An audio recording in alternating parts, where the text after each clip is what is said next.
Hi guys, how are you? I was managing the Exchange server.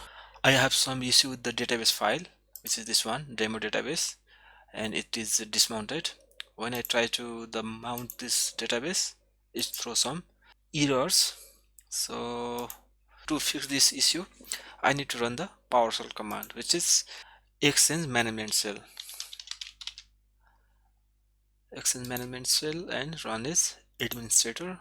Yes, please. Okay, and it says this script remote exchange ps1 cannot be loaded because running script is disabled on this system. And after that I tried to open the exchange toolbox, and it says another thing, or it throw another issue. Okay,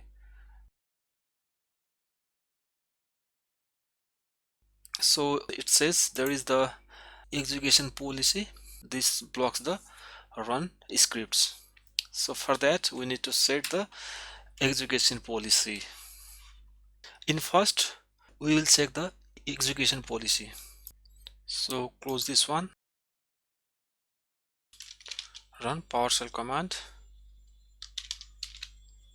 run as administrator. Yes,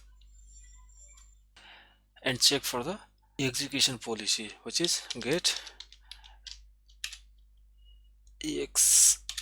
execution policy, and it is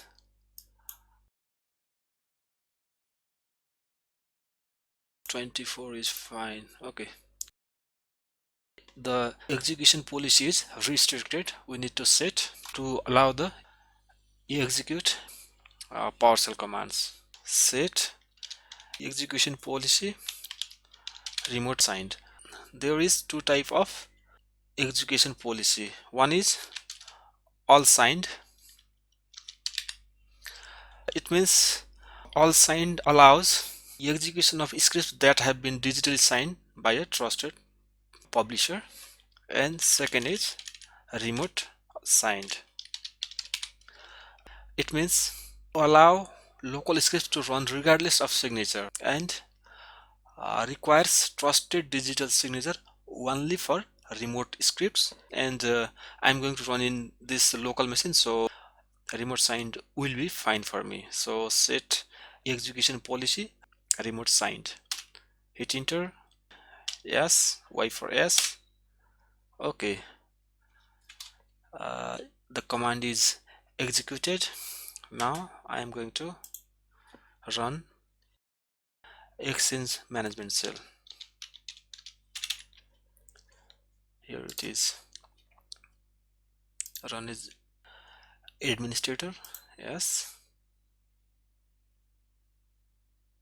yeah, it is connecting and connected. Let's check the toolbox. Refresh, there is anything refresh or option? Nothing.